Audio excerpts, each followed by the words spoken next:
a masculine man doesn't acknowledge how he feels or his mental health. Because a masculine man is focused on a mission and his purpose. And that is far greater than him. And he understands that. And when you're focused on something that you know is far greater than you and is 100 times more important than yourself, you understand that your feelings do not matter, let alone a priority. Because when all is said and done, in 100 years you're not going to be here, but that purpose and that thing, that greater thing is. So you might be sad or scared, but guess what? Your mission is greater than you, so act anyway.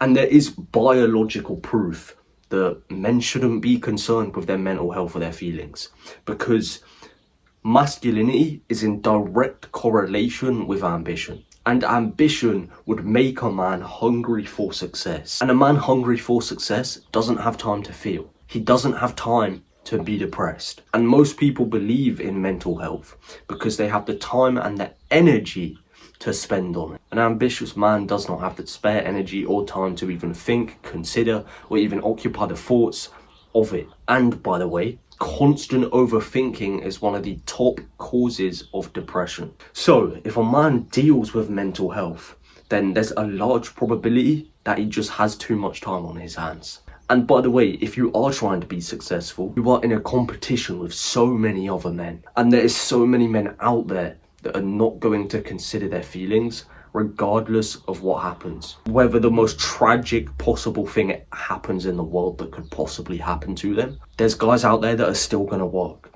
There's guys out there that are still going to get the shit done that they need to get done, and they're not going to take a break, and they're not going to stop for a second to feel sorry for themselves and be sad. Therefore, if you do want to be successful, you have no choice. Otherwise, you're not going to win and you're going to be outcompeted.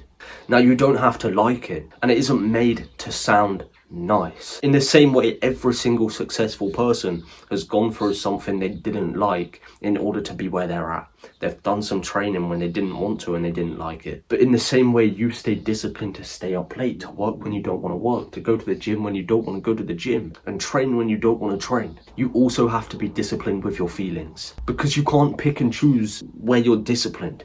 You can't do that. You have to be disciplined in everything. So when you do feel sad and you don't want to ignore it, you're gonna have to ignore it. And when you have a purpose, by the way, and something that you know is greater than you, overcoming and ignoring those feelings isn't even that hard, let alone even recognizing them in the first place. And if you do recognize them, the fact that you recognize them is probably a sign that you're not focused enough and you're wasting time. And so let's say you did get depression, which according to Google is a low mood. So I don't know how the fuck we've managed to label a low mood with some major illness called depression. But anyway, let's say you did get it. If you cannot act on a low mood, you're fucked anyway. You're not going to succeed.